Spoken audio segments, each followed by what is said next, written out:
셔틀 외교가 복원이 됐다는 건 분명한 사실입니다. 그리고 이제 한일 관계를 이렇게 나쁜 관계로 계속 방치할 수 없다는 것은 분명한 것이고요. 분명히 다시 관계 개선을 해야 되는데 누가 먼저 손을 내밀고 어떻게 첫 단추를 끼우느냐. 그는 분명한 것은 윤석열 대통령께서 먼저 손을 내밀었습니다. 그러니까 국내에 그 악영향을 미칠 수, 정치에 본인의 그 여론에 악영향을 미칠 수 있음에도 불구하고 담대한 결정을 해주셨는데 이거는 뭐 대한민국의 미래와 또 국익을 위해서 한 것은 분명하고요. 그리고 이제 셔틀위가 이제 시작입니다. 이제 시작이고 일본도 굉장히 빨리 화답을 했고 이제 신뢰가 지금부터 저는 하나하나 쌓여간다고 생각을 합니다. 서두를 필요도 없고 아직까지 많은 시간이 남아 있습니다. 또 이 정부에서 끝을 낼 수도 없는 것이고요. 다음 정부 누가 될지는 모르겠지만 계속 이어나가야 된다는 건 분명한 건데 이제 이런 그 외교 성과에 대해서 그러니까 묻지도 따지지도 않고 무조건 평가절하하는 이런 분위기는 우리가 좀 이제는 좀 일소해야 되지 않느냐 그런 생각을 듭니다. 사실 그 한미 동맹에 대해서 비난하고 그다음에 한일 관계에 대해서도 부정적으로 생각하는 것은 사실은 북한하고 북한뿐인 줄 알았는데 민주당에서도 좀 그런 경향이 있지 않나 해서 굉장히 좀 아쉽습니다. 근데 그럼에도 불구하고 민주당도 오늘 그 다 아시겠지만 의원 또 외교 한일 의원 외교 예, 하시는 한일 의원 연맹 분들이 같이 함께 해주신 거는 굉장히 저는 잘 됐고 또 국익을 위해서는 옳은 길이라고 생각을 하고요. 그 이번에 뭐 성과가 없다 그랬었는데 사실 지난번에 이제 반잔을 채워야 되는데 조금씩 저는 채워야 된다고 봅니다. 성과가 저는 상당히 실질적인 성과가 많았다고 보는데요. 먼저 뭐 경제 부분에 먼저 과거사 문제부터 얘기를 하시는데 그 부분은 참 정말 민감한 부분입니다. 그래서 그 김대중 오부치 선언을 계승하겠다. 그리고 과거 역대의 모든 그 총리들이 했던 것을 그대로 개성을 하는데 여기서 이제 이번에 한 발 더 나아가서 직접적 사과를 하지 않은 것이 좀 아쉽습니다만 이걸 확실히 개성을 하겠다. 더 내가 힘차게 지속하겠다라는 취지의 말을 분명히 했습니다. 그러니까 의지를 보여준 것 같고요. 그다음에 경제 부분에 있어서도 뭐 반도체 또 소부재 공급망 확실히 하겠다라는 것.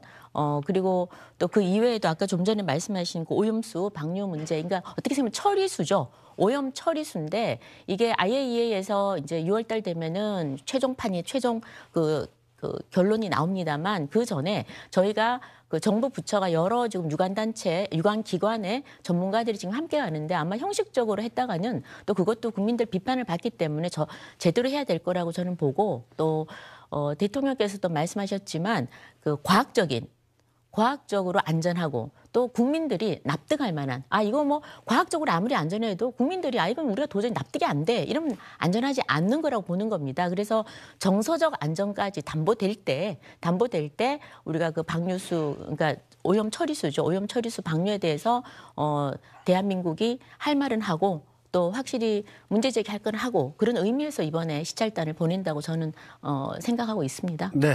조금 전에 말씀하신 대로 기시다 총리가 오늘 귀국 전에 한일 의원연맹 의원들과 면담을 가졌는데 민주당 의원들도 참석했습니다. 반응 보고 가시죠.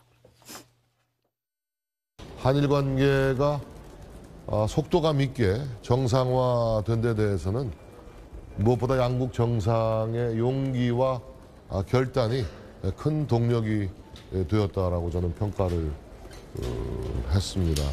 과거사 문제에 대해서 김대중 오부치 공동선언의 정신에 따라 역사를 직시하고자 하는 양국 정상들의 노력이 필요하다라는 말씀을 드렸습니다.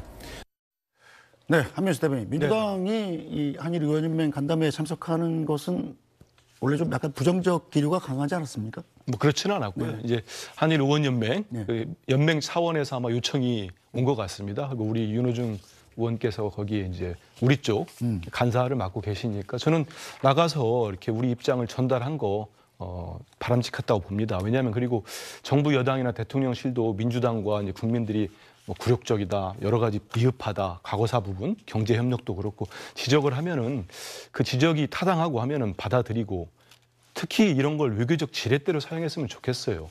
왜 민주당이 무슨 반일 선동을 하고 반미 선동을 하겠습니까? 우리도 집권했던 세력이고 지금 원내 제1당인데요. 그렇지 않기 때문에 생산적인 이렇게 정당한 지적은 좀 수용했으면 좋겠다는 말씀을 드립니다. 그리고 이제 윤 대통령이 그 일본에 갔을 때 이제 거기는 이제 이름을 바꿔서 얘기하니까요. 네. 이란 의원연맹 회장이나 이런 분들이 윤 대통령 만나가지고 후쿠시마 원전 오염수 방류 부분을 이해해달라 이렇게 했다는 보도까지 나왔었거든요. 거기에 대해서 이제 우리 국회의원들, 특히 우리 민주당 의원은 윤호중 의원 같은 경우 여러 가지 지적을 하신 것 같아요. 벌써 보도가 나오는 게 좀 아쉬운 게 뭐냐면은 좀 전에 얘기한 부분도 역사 문제도 있었고 독도는 일본 영토라는 일본의 그 안보문서 있지 않습니까? 이거를 재개정해달라. 이거는 재검토해야 된다. 우리 입장이 아닙니까? 독도는 실효적으로 법적으로 역사적으로 우리 땅 아닙니까? 얘기했는데 기시다 총리가 또 거절을 했다는 이런 보도들이 나오고 있습니다. 그래서 대한민국에서 민주당 이런 목소리를 안 내면 기시다 총리는 마치 모든 면죄부를 대한민국 모든 사람이 준 것처럼 모든 정치인이 준 것처럼 오해할 수 있는데 이런 지적을 기시다 총리가 잘 알아들어야 된다는 얘기를 했고 저는 우리 좀 김 의원님이 이제 담화 말씀하셨으니까 제가 우려하는 부분은 그런 겁니다. 저 우려와 마찬가지로 어제 담화 계승하겠다고 하니까 어느 방송국도 그렇고 기자들이 문제를 지적하더라고요. 저는 어제를 봤는데 만약에 기시다 총리가 와가지고 김대중 오부치 선언, 무라야마 담화 이런 얘기를 구체적으로 하면서 정말 한국민에게 사죄드린다. 이 부분을 다시 한번 잊기라도 했다면 저는 조금이라도 진정성까지 아니더라도 할 수 있었을 거예요. 근데 좀 위험한 게 뭐냐면요. 역대 내각의 담화를 모두 계승한다고 했어요.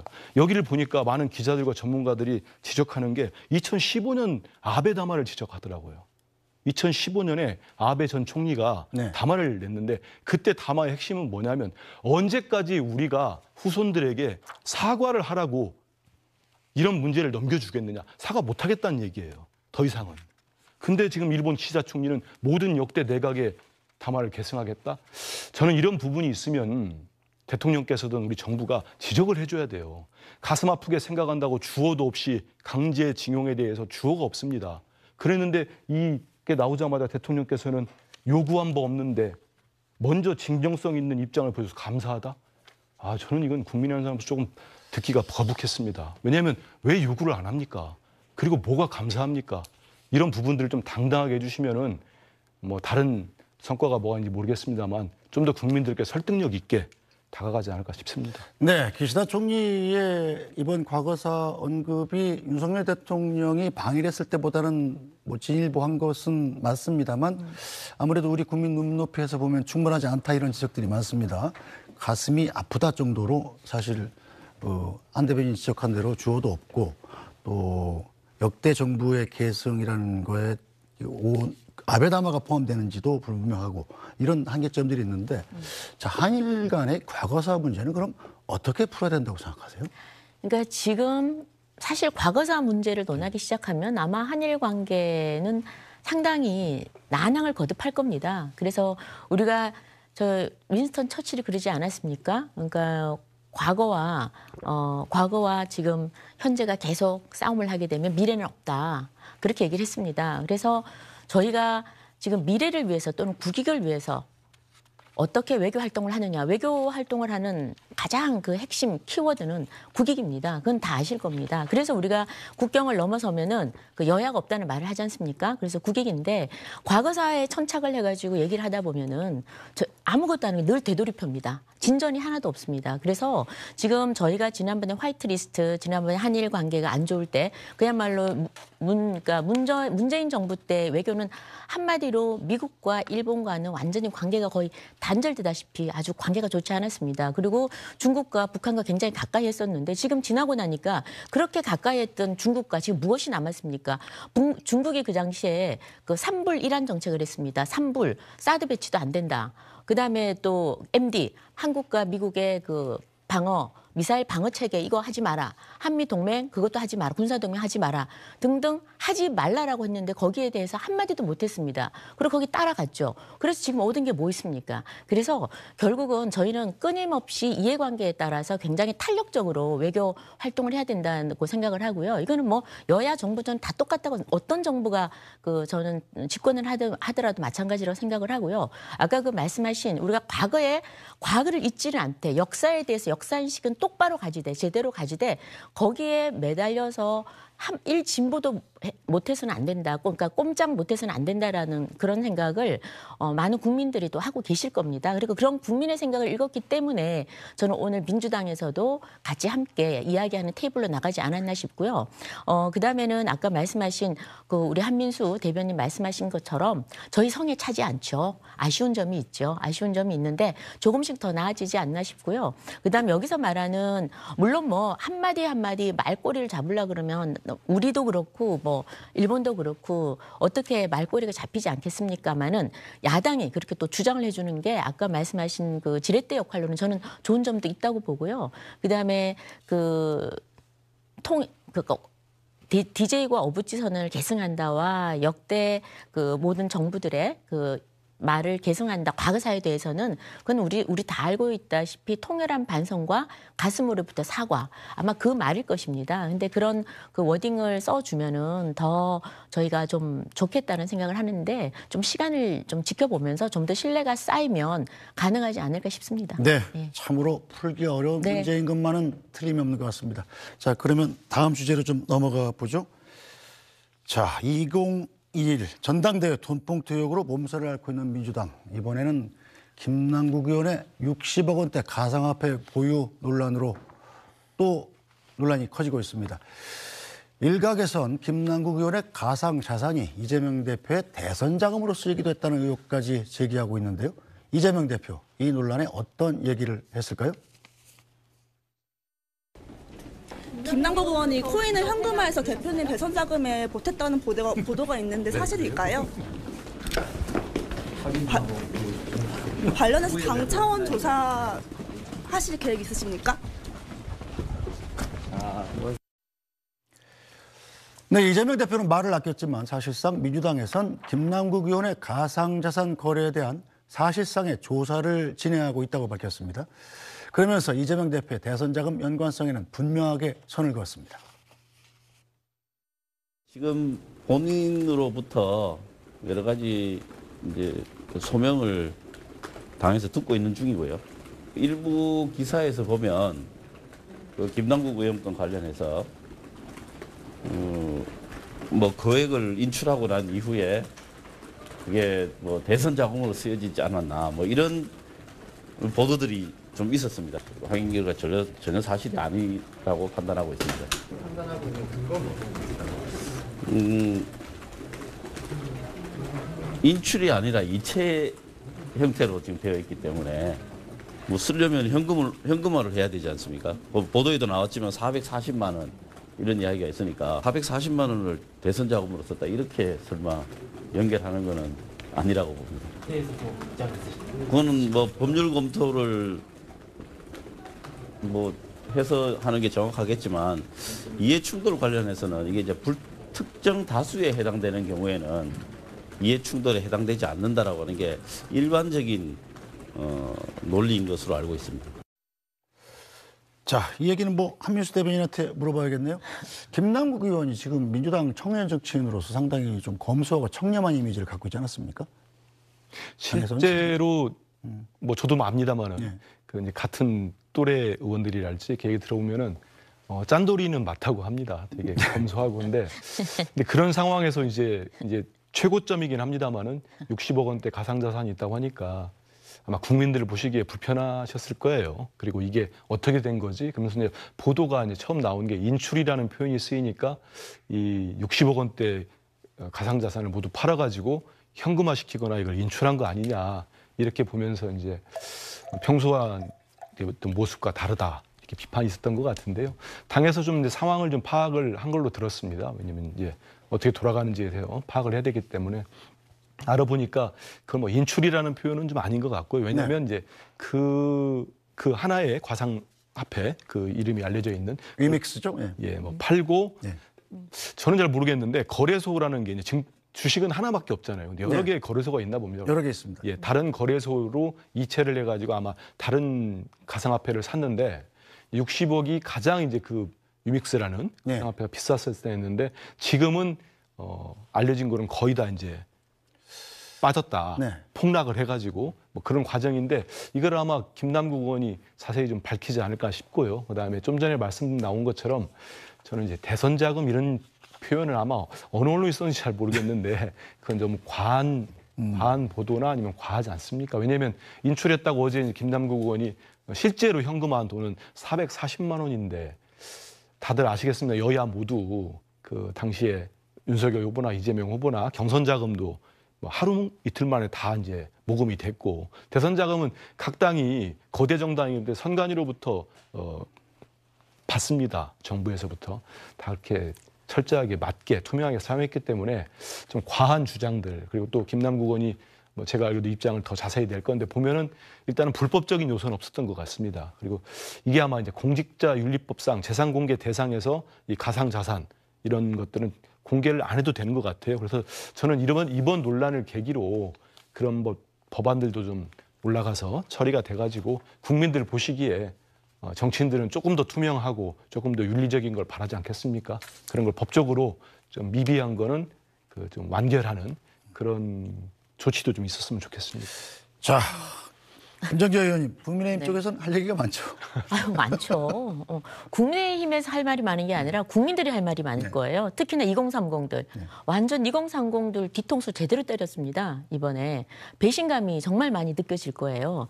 2030들이 뭐 정치권에 기대하는 것, 특히 민주당에 기대하는 것, 특히 저는 김남국 의원처럼 소위 청년 정치인이다, 스스로 자기가 검소하다, 뭐 조금 전에 짠돌이라는 말씀도 하셨는데 본인 청렴 이미지를 강조하는 저런 사람이 뒤에서는 겉으로는 재산 신고는 뭐 10억 원 정도만 하고 10억 원도 많죠. 지금 30대 아닙니까? 10억 원 어마어마한 돈입니다. 40대입니까? 40대를 어마어마한 돈인데 여기에서 다시 그 60억 가상 자산을 지금 소위 뒤에서 굴리면서 투자하면서 이렇게 없는 척 하면서 또 후원금까지 뭐 달라고 그러고 얼마나 많은 쇼를 했습니까? 뭐 라면만 먹는다 그러고 뭐 37,000원짜리 운동화 구멍난 거 코스프레하고 참 부끄럽거든요. 그래서 제일 싫어하는 게 뭐냐? 국민들이 싫어하는 게요. 거짓말보다 더 싫어하는 게 위선입니다. 위선.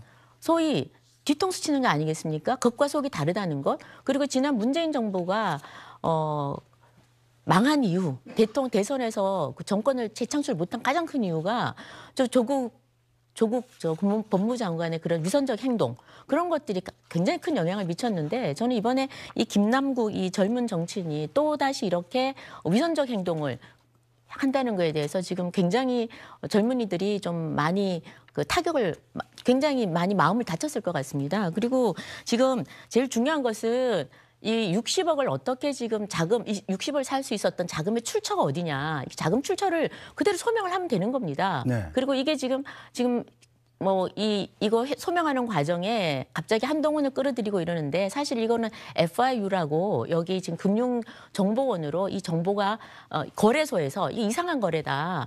금액이 커서가 아니랍니다. 거래 방식이 이상하다. 이래가지고 그 신고가 들어와서 FIU에서 그 소명 절차 밟고 이러고 다시 검찰로 넘긴 거거든요. 그래서 본인 소명을 하면 되는 겁니다. 근데 지금 소명은 안 하고 이거는 뭐 개인 정보다, 개인 금융 정보다 이러면서 지금 계속해서 지금 다른 말만 하시는데 정말로 자신 있고 자기가 정말 청렴하고 당당하면은 어떻게 처음에 가상 자산을 샀는지 자금 출처부터 소명을 하고 지금 현재 그 60억을 어떻게 했는지 지금 다른 거래소로 또 다시 다른 가상 자산을 샀다고 그러는데 그건 어떻게 샀는지 어떤 걸 샀는지 그리고 또 현금은 지금 440만 원이라고 그러는데 그 거래 내역을 지금 투명하게 다 아주 쉽습니다. 그냥 다 공개를 하면 되는 겁니다. 그러면 의문이 풀릴 것이고 그럼 더 이상 이런저런 억측도 없어질 것이고요. 그러니까 지금 당당하게 저는 국민 앞에서 모든 이 가상자산 이번 60억에 관련해서는 다들 다 모든 걸 다 공개를 해야 된다. 그렇게 생각을 합니다.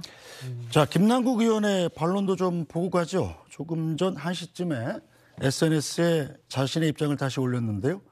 자, 아무리 생각해도 서민 코스프레 했다는 비판에는 동의하기 어렵다.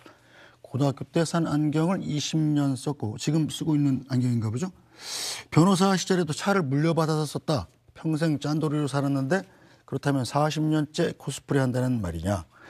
서민 이미지를 홍보한 것에 대해서는 이건 진심이었다. 뭐 이런 뜻처럼 들리네요. 자, 그런데 아무리 생각해도 60억, 아무리 최고가 평가 얘기라고 하지만 60억이라는 가상자산이 김남국 의원 자산 신고한 게 15억 정도 되잖아요.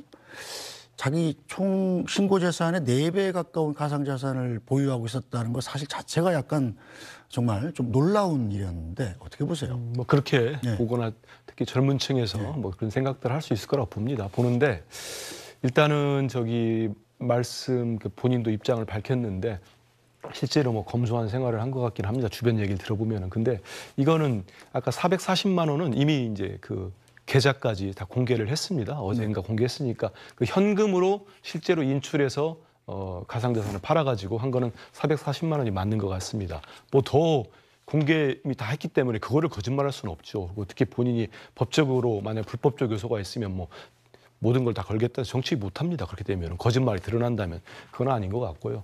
당에서도 좀 얘기를 들어보니까 처음 이 가상자산을 이제 구입할 때는 주식을 팔아가지고 그 돈으로 구입한 게 맞는 것 같습니다. 그래서 그 내용까지도 아마 김남국 의원이 다 밝힐 거로 보고요. 그래서 그 내용 밝히고 뭐 김 의원님 말씀대로 그 다음에 어느 쪽으로 이체를 해서 다른 가상자산을 샀는지 그것도 뭐 공개를 하면 네. 다 이제 소명이 될 거라고 봅니다. 그리고 말씀하신 대로 이제 원래 신고한 재산은 한 15억 정도였는데 최고 고점에서는 이제 가상자산 60억까지 됐었다. 제가 볼 때는 이게 그 공직자윤리법에 재산 공개 대상으로 된다면 충분히 아마 신고를 했었을 겁니다. 지금 많은 젊은 의원들 같은 경우는 실제로 가상자산을 가지고 있는 분들 좀 있을 거예요. 그래서 이번 기회에 법적인 미비점이 있거나 국민들이 이렇게 좀 이건 좀 부족하다고 하는 거는 좀 고쳐나가는 작업들을 하면 좋겠고요.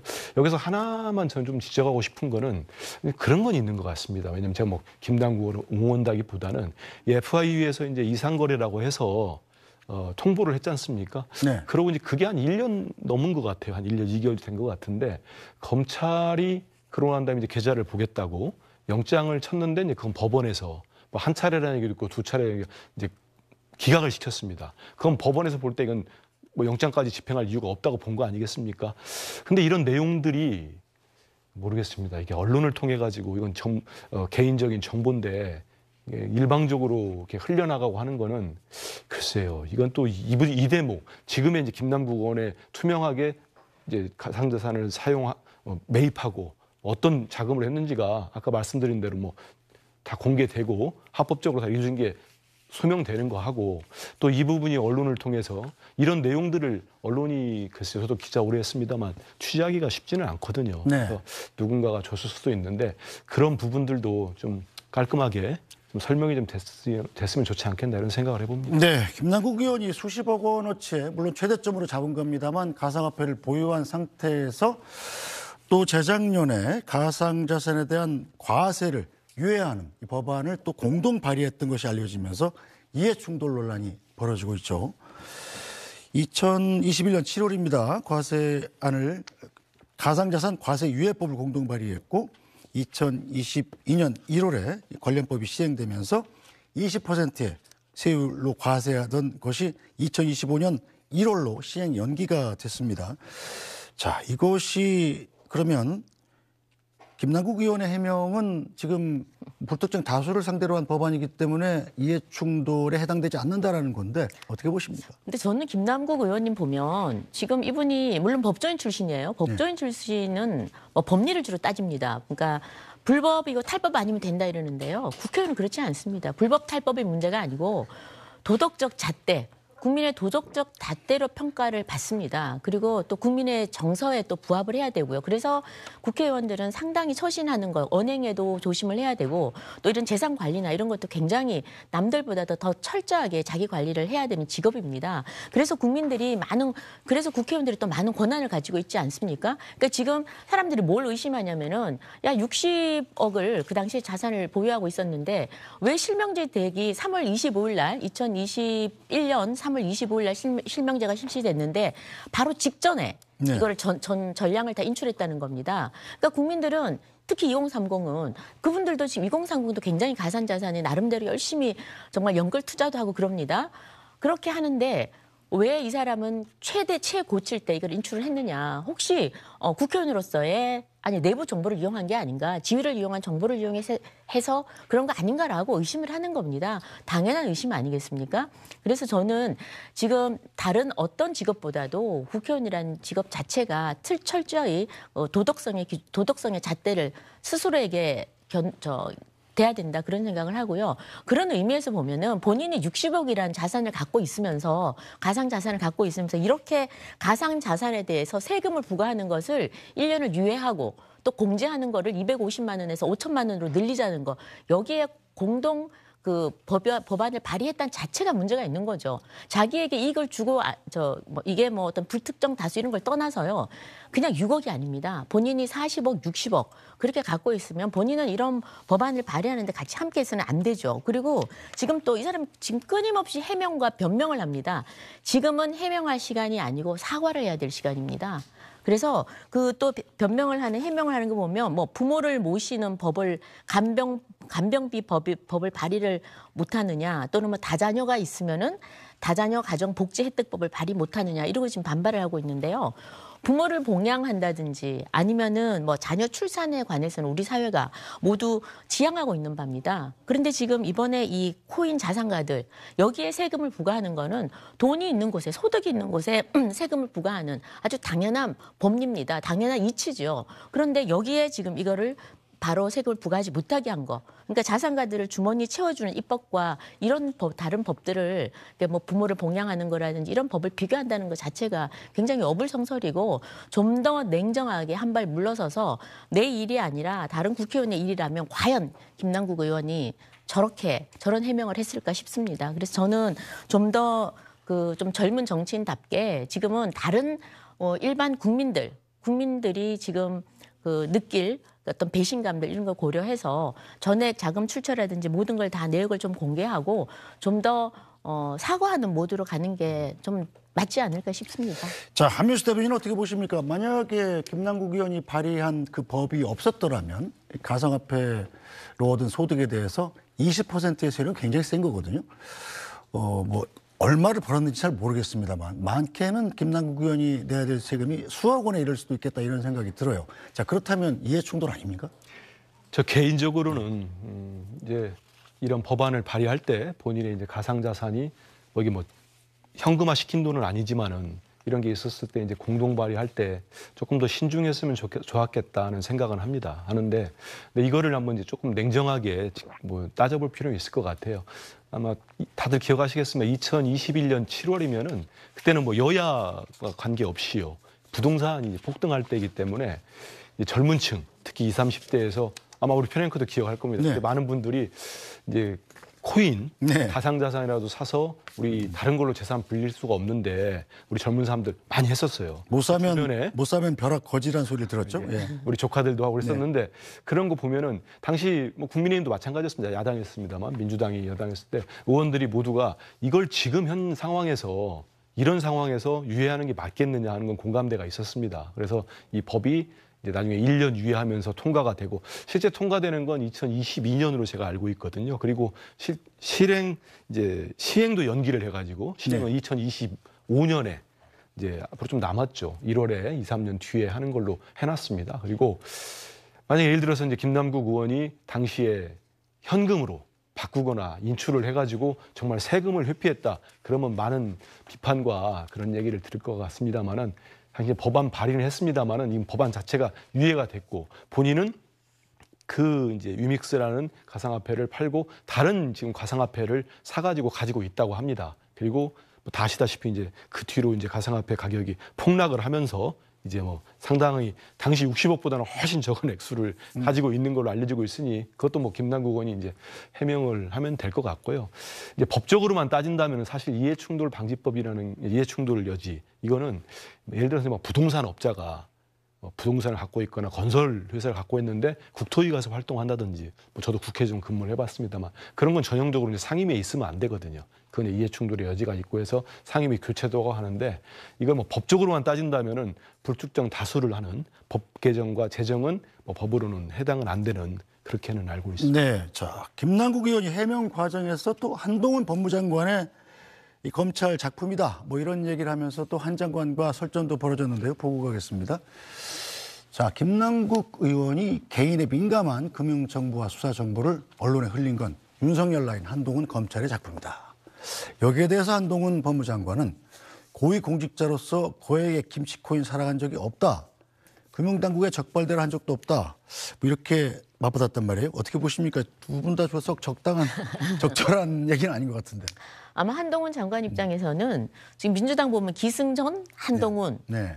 뭐 다 한동훈입니다. 한동훈으로 갑니다. 근데 사실 정치권에서는요, 이게 부고 아니고는 무조건 뉴스가 나오면 좋다. 심지어는 그런 얘기까지 할 네. 정도인데 민주당에서 한동훈 장관을 정말 띄워주는 것 같아요. 그리고 그러니까 정치인들이 한 명하고 한동훈 장관하고 대결할 때도 있고 집단으로 대결할 때도 있습니다. 그래서 저는 쭉 한번 지켜보니까 단 한 번도 승리를 한 적이 없어요. 계속해서 한동훈 장관을 끌어들이지만 계속 뭐 주로 결국은 패배로 가는 게 아닌데 결론은. 그래서 저는 기승전 한동훈을 끌어들여도 결국에는 한동훈하고는 아무 상관이 없는 문제를 이렇게 지금 정치화시키기 위해서 이렇게 하는 것도 있고, 일단은 지금 돈봉투 문제 이런 얘기를 이재명 대표에게 물으니까 국민의힘은요 이러고 딴소리를 하거든요. 그러니까 지금 동문서답형으로 하는데 이분이 지금 이재명 대표 키즈라고 그러지 않습니까? 그래서 이재명 대표를 뭐 닮았는지 모르겠는데 지금 완전히 딴소리를 하시는 것 같아요. 그래서 저는 이 문제에 좀 아까 우리 한민수 대표님, 대변인 얘기하신 것처럼 이건 정확하게 본인이 다 해명을 하고 그다음에는 해명을 함에도 불구하고 자기 재산이 마치 정말 아무것도 없었던 것처럼 코스프레한 거에 대해서 2030을 기만한 거에 대해서는 분명히 사과를 해야 됩니다. 그리고 작년 12월에 한 언론 인터뷰에서 뭐라고 그랬냐면요. 자기는 2017년에 한참 가상자산을 한참 거래했었고 최대 40억까지 보유했었다. 그리고 지금은 그러니까 2020 작년 말이죠. 그때는 단 하나도 없다라고 인터뷰를 했습니다. 거짓말을 한 겁니다. 그래서 이런 부분도 지금 이제서야 다 밝혀지는 것인데요. 이런 부분에 대해서 본인이 거짓말 언론에다 대고 그것도 메이저 언론에 대고 이렇게 거짓말한 부분은 지금 분명히 사과를 해야죠. 네. 네, 홍준표 대구시장이 또 가만히 있지 않았습니다. 홍준표 대구시장 오늘 또 SNS에 글을 올려서 자, 청년 정치를 내세우면서 고인 거래로 일확천금을 꿈꿨다면 국회의원 그만두고 아예 돈 투기 전선에 나서라. 이건 돈봉투 사건보다 더 심각한 모랄 해저드다. 이렇게 일갈을 했습니다. 한민수 대변인. 네. 저 지금 돈봉투 사건도 좀 버거운데 김남국 의원 건이 아무리 합법이라고 할지라도 민주당한테는 대형악재인 건 맞잖아요. 뭐 호재는 아니라고 하겠죠. 네. 김남국 의원이 이제 본인이 소상하게 이거 뭐 본인 합법적으로 다 이루어진 거라고 하니까 설명드리고 국민 눈높이에 맞지 않은 부분들이 있으면 또 입장을 내고 그래야 된다고 봅니다.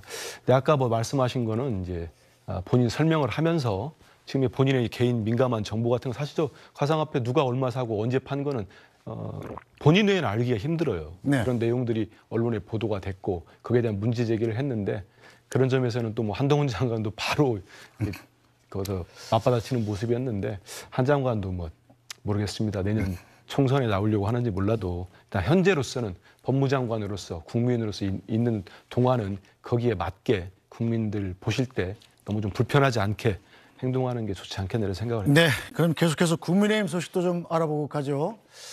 자, 국민의힘 김재원, 태영호 두 최고위원에 대한 윤리위 징계 심의가 오늘 오후 4시에 열립니다. 당대표로서 고심이 깊은 김기현 대표, 지난 4일에 이어서 오늘도 오전 최고위를 취소했는데요. 두 의원의 징계와 관련해선 말을 아꼈습니다. 최고위를 취소하셨는데 혹시 배경이 어떤 건지? 대변인이 다 설명드렸잖아요. 공개적으로 다 설명을 드렸는데. 징계 관련 우려가 된다, 오해가 생길 수 있다고 그러는데 그렇게 풀이되는데 어떤 오해를 말씀하시는 거죠? 자, 또 다른 질문 있으신가요? 주말 동안 징계받으시는 그 최고위원분들이랑 통화나 연락하신 바 있는지요? 그런 사안에 대해서는 말씀 안 드리는 것이 개인적인 이 문제가 있으니까 이렇게 여러분들께서 지도부가 자진 사퇴를 설득했다는 이야기도 있었는데요. 제가 한번 답변 특별히 드리지는 않겠습니다. 주말 사이 김재원 최고위원 페이스북에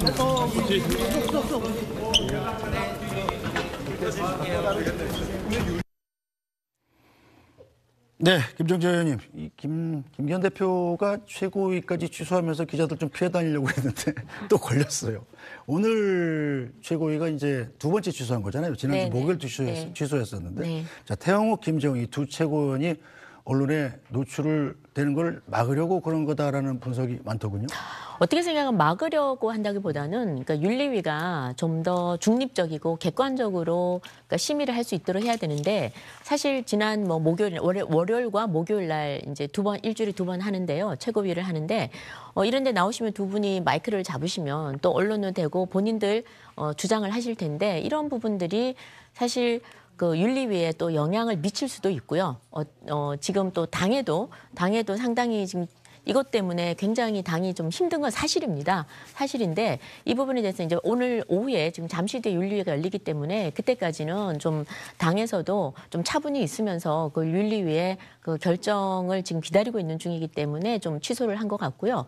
그러니까 두 분의 지금 저희들도 사실 이런 방송에 나와서도 이 부분에 대해서는 말씀드리기가 참 곤란합니다. 왜냐하면 윤리위에서 그 결정한 사안이고 저희가 여기서 가타부타 이야기하는 것이 참 적절하지 않은 것 같아서 그 같은 당에 소속돼 있는 의원으로서는 정말 할 말이 네.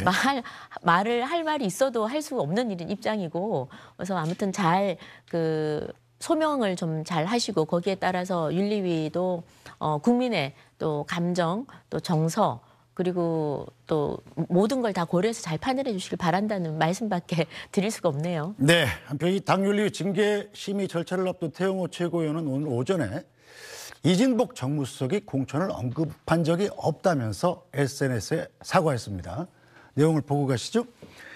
대통령의 방미 성과와 한일 정상회담 성과가 조명받아야 되는 지금 저와 관련된 논란이 계속되어 송구스럽다. 단언컨대 이진복 정무수석이 공천이나 최고위 행보에 대해서 저에게 언급한 사실이 없다. 제 모든 것을 걸겠다. 쭉쭉쭉 내려가서 다시 한번 진심으로 사과드립니다. 이렇게 끝을 맺었습니다. 자, 김정재 의원님. 네. 태영호 의원이 지금 그전에까지는 이제 공천 녹취가 유출된 데 대해서 수사를 의뢰하겠다. 네, 굉장히 네. 좀 강하게 나갔었단 말이에요. 네. 갑자기 또 사과 모드로 들어갑니다. 아니, 그러니까 이거 대상이 다르죠. 수사를 의뢰한 것은 뭐 이진복 그 수석에 대해서 한 게 아니라 네. 이게 도대체 그러니까 그 본인이 말씀을 하셨다시피 저희 의원들한테도 해명 자료를 보냈다시피 본인이 이제 본인 방에서 그 보좌진들하고 이야기하는 것이 이제 보좌진 누구한테서 녹취가 돼서 나갔는지 그 경위가 어떻게 되었는지에 대해서 수사를 의뢰를 하겠다라는 것이었고 오늘 지금 사과한 것은 본인이 그 말한 것, 이 말한 것이 과장되고 사실과 다른 내용을 말한 것 그래서 지금 굉장히 큰 당에 해를 끼치지 않았습니까? 그러니까 이 부분에 대해서 지금 이진복 수석에게도 사과를 공식적으로 좀 한 것이고 당에도 또 그 국민들에게도 그런 사실이 없었다라는 걸 좀 분명히 한 것 같습니다. 그러니까 저는 그럼 상식적으로 정무수석이 최고위원한테 지금 뭐 어떤 공천 이야기나 이런 걸 한다는 거는 너무 맞지가 않습니다. 예, 맞지가 않고 또 저희가 이진복 수석의 또 평상시 어떤 스타일인지도 또 알고 있고 이런데 뭐 이게 저는 뭐 정말 이 말을 듣는 순간 어처구니가 없던데요. 근데 바로 우리 태영호 최고위원께서 바로 저희 공통방에 그 해명의 글을 바로 올리셨더라고요. 그래서 그런 일이 없었구나라고는 금방 저희가 좀 알 수는 있었는데 오늘 아마 좀 더 분명히 하기 위해서 좀 사과를 하지 않았나 싶습니다. 그리고 또 윤리위에 가서도 아마 같은 내용으로 그 소명을 하지 않을까 싶은데요. 미리 글을 좀 올려서 좀 그래도 좀 어떤 징계가 만약에 어떤 징계 수위가 어떻게 결정될지 모르겠지만 이렇게 자기 어떤 객관적인 글들을 좀 올려서 징계 네. 수위를 좀 뭔가 좀 낮추려는 네. 그런 자, 희망, 시간이 너무 많이 지나서 희망사항인 것 같습니다. 정치 여담 이제 한민수 대변인 얘기 짧게 듣고 끝내야 될 것 같습니다. 다른 당 사정이니까 네. 좀 그렇습니다만은 근데 상식적으로 볼 때 그 최고위원 여당의 최고위원이 대통령실 정무수석의 이름을 얘기해서 본인들 보좌진하고 이렇게 내밀하게 회의한 거 아니겠습니까? 근데 이제 와서 이제 본인의 거짓말로 주워 담으려고 하는데 쉽지 않을 것 같고요. 유승민 전 원내대표도 지금 위험하다고 얘기하잖아요. 만약 여기서 중징계가 이루어지고 태영호 최고위원이 총선까지 못 나온 상황이 되면은 그러면 태영호 최고위원이 진짜 북한 분이신데 벼랑끝 전술로 나와가지고 진실을 밝혀보자. 이 경우 할 경우는 진짜 후폭풍이 간단치 않을 겁니다. 옛날에 박근혜 대통령도 불법 공천 개입으로 2년형까지 받았거든요. 그래서 상당히 심각한 상황이고 태영호 최고위원의 좀 전에 그 메시지는 윤리위를 대상으로 내가 다시 이렇게 대통령실은 거리를 두고 있으니 나한테 좀 경징계를 해달라, 좀 구원을 요청하는 메시지를 올렸는데 만약 그거를 여당 윤리위가 받아들이게 되면 국민들이 못 받아들일 겁니다. 근데 또 중징계를 하면 태영호 최고위원이 정말 최고위까지 계속 안 열고 입을 막고 있는데 무슨 얘기할지 모르죠. 그래서 네. 진퇴양난 상황을 여당도 맞을 수 있다는 생각입니다. 네, 윤리위가 오늘 오후 4시에 열린다고 하니까 이 윤리위 결과를 보고 이 문제는 계속 토론할 수 있을 것 같습니다. 오늘 정치여담 야담은 여기서 마쳐야 될 것 같네요. 자, 김정재 국민의힘 국회의원 그리고 한민수 민주당 대변인 고맙습니다. 네, 감사합니다.